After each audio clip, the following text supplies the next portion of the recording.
وسوسے جو ہے وہ تقریباً 2 وجوہات کی وجہ سے ہوتے۔ سب سے پہلی وجہ یہ ہے کہ انسان نے احکام شرعیہ کو اپنی عبادات سے متعلقہ یاد نہیں کیا۔ اب جب کہ احکام سے نابلد ہے تو وسوسہ ہو جاتا ہے، اب نہ معلوم میرا وضو صحیح ہوا نہیں ہوا، غسل صحیح ہوا نہیں ہوا، یہ وسوسے اس وقت پیدا ہو جاتے ہیں۔ اگر روزانہ کی بنیاد پر انسان اپنے متعلقہ احکامات کا مطالعہ کرے تو انسان کو معلوم ہوتا ہے کہ وضو کس طرح سے صحیح ہوتا ہے، غسل کس طرح، نماز کس طرح، روزہ کس طرح سے، وسوسے کم ہو جاتے۔ تو پہلی وجہ یہ ہے، اور انتہائی افسوس کے ساتھ کہنا پڑتا ہے کہ اب تک بھی ہم نے جو ہے سنجیدگی سے احکام کو نہیں لیا۔ عموماً ہم لوگ احکام یاد نہیں کرتے، بہت کم یاد کرتے ہیں، اور صرف سنی سنائی باتوں پہ عمل کرتے ہیں، دقت اور تحقیق کے ساتھ عمل نہیں کرتے، جبکہ واجب ترین چیز احکام کا سیکھنا ہے اور اس پر عمل کرنا۔ لہذا ایک وجہ یہی ہے کہ ہم نے احکام کو صحیح طرح نہیں سیکھا، اس لیے ہمیشہ شک ہوتا رہتا ہے۔ اور دوسری وجہ جو ہے انسان جو ہے وہ کمزور ہے، وسوسہ شیطانی کی وجہ سے ہوتا ہے، القاعات شیطانی کی وجہ۔ حضرت آیت اللہ سیستانی فرماتے ہیں کہ وسوسہ کی بیماری کے علاج کا بہترین راستہ یہ ہے کہ طولانی مدت تک اس پر توجہ نہ دے، طولانی مدت تک 1 سال 2 سال، مثلا آپ اپنی جو شک اور شبہ ہے اس پر توجہ نہ دیں، اپنے وسوسے پر توجہ نہ دے اور اسے اہمیت نہ دے۔ انہوں نے فرمایا اگر وسواسی اپنے وسوسہ کی پرواہ نہ کرے تو اس نے کیا کیا؟ اس نے گناہ نہیں کیا۔ اپنے وسوسے کی بنیاد پر اگر اس نے توجہ نہ کی، اس نے گناہ نہیں کیا ہے۔ روز قیامت اسے سزا نہیں ملے گی کہ تو نے اپنے وسوسے پہ توجہ کیوں نہ کی، اپنے شک پر توجہ کیوں نہ کی۔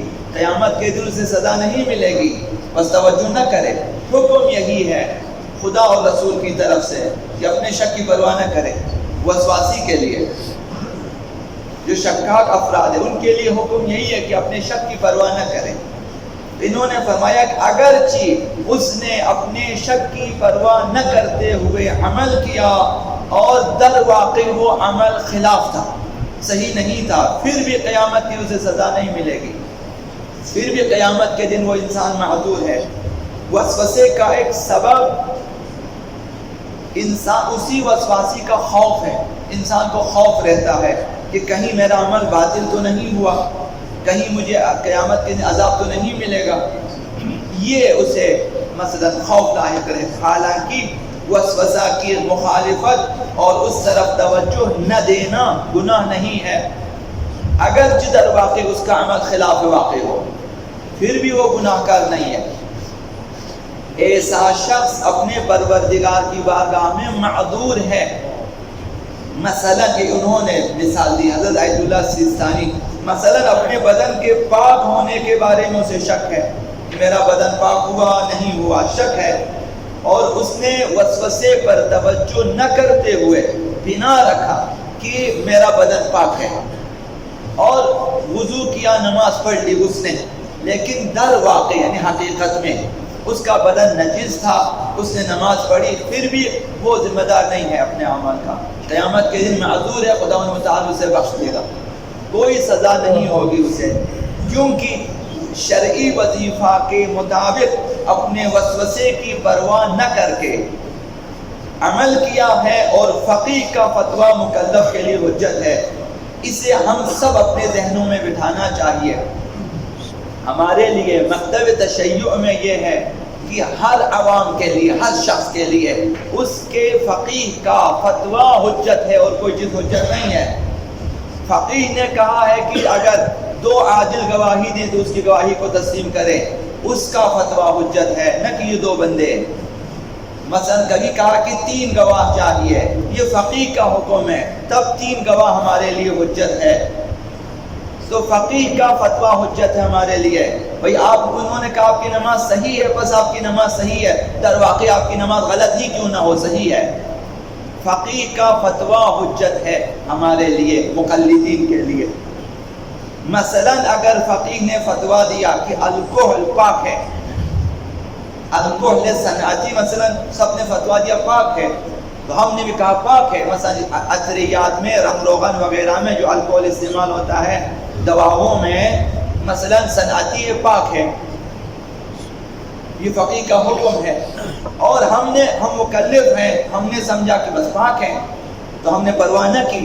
ہمارے لباس پہ، ہمارے ہاتھوں پہ، ہمارے مثلا دواؤں میں کسی میں بھی آ گیا الکحل، ہم نے کہا کہ پاک ہے. اب ہم نے نماز پڑھی ہے کہ اسی کے ساتھ وضو کیا، مثلا انہی ہاتھوں کے ساتھ اسی لباس پہ جس پہ گرا تھا، ہم نے سمجھا پاک ہے اور ہم نے عمل کیا. اسی طرح سے ہم نے وضو کی، نماز پڑھ لی. اب در حقیقت مثلا واقع میں، علم الہی میں الکحل نجس تھا، فقیہ نے فتویٰ دیا پاک ہے، ہم نے عمل کیا، در واقع وہ نجس تھا. تو لہذا اس کی وجہ سے چونکہ حقیقت میں نجس تھا، خداوند سزا نہیں دے گا، کیونکہ ہمارے لیے علم واقع الہی جو خداوند علم وہ حجت نہیں ہے، کیونکہ ہمیں نہیں معلوم خداوند تعالیٰ کے علم میں کیا ہے. ہمیں حکم ہے کہ فقیہ کے فتوے پہ عمل کرے. فقیہ نے کہا پاک ہے، پس پاک ہے، قیامت کی سزا نہیں ہوگی. تو لہذا وسواسی انسان کے لیے بھی یہی حکم ہے، وسواسی انسان کے لیے، شکاک انسان کے لیے، کیونکہ فقہاء نے معتبر آیات و روایات کے مطابق فتویٰ دیا ہے کہ وسواسی اپنے وسوسے پر عمل نہ کرے. یہ فتویٰ ہے، فتویٰ حجت ہے ہمارے لیے. فقیہ کا فتویٰ حجت ہے. جب مثلا آپ مقلد ہیں حضرت آیت اللہ سیستانی کے، انہوں نے کہا کہ وسواسی کے لیے واجب ہے کہ اپنے وسوسے پہ عمل نہ کرے، اس کی پرواہ نہ کرے، بس واجب ہے، ہمیں وسوسے پہ عمل نہیں کرنی چاہیے. جب بھی شک ہو جہاد پاک ہے یا نجس، آپ نے کہنا پاک ہے.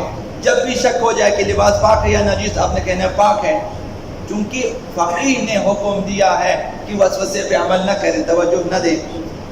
اور جن چیزوں کے پاک ہونے کے بارے میں شک ہے اسے پاک سمجھے، یہ حکم ہے. غیر وسواسی جن چیزوں کو پاک سمجھتا ہے، غیر وسواسی کو بھی چاہے انہی چیزوں کو پاک سمجھے. کل بھی عرض کیا، آپ ایک نارمل انسان ہے، آپ کے مطابق یہ چیز پاک ہے، اسے بھی لازمی ہے کہ آپ کے مطابق کہیں کہ یہ بھی پاک ہے، کیونکہ وہ غیر وسواسی ہے، میں وسواسی ہوں. تو لہذا مجھے عام افراد کی طرح عمل کرنے کا حکم ہے. حکم یعنی حکم شرعی ہے. اس کے بعد حضرت آیت اللہ سیستانی فرماتے ہیں اگر شیطان کسی کو وسوسہ کرے کہ بھئی ہاتھ پاک نہیں ہے، لباس پاک نہیں ہے، غسل صحیح نہیں ہے، وضو صحیح نہیں ہے، اگر وسوسہ کرے کہ تمہارا وضو باطل ہے، تمہاری نماز باطل ہے، تمہارا بدن نجس ہے، اگر شیطان وسوسہ کرے تو شیطان سے کہے کہ میرے لیے تمہارا وسوسہ اہمیت نہیں رکھتا، کیونکہ میں عند اللہ معذور ہوں اور اللہ مجھ پر عذاب نہیں کرے گا، کیونکہ میں شکاک ہوں، مجھے وسوسہ ہوتا ہے، میرا لیے حکم یہ ہے کہ وسوسے پہ عمل نہیں کرنا ہے. بس شیطان کو رد کر دے کہ بھائی جتنا چاہے وسوسہ کرے، میں نے عمل نہیں کرنا.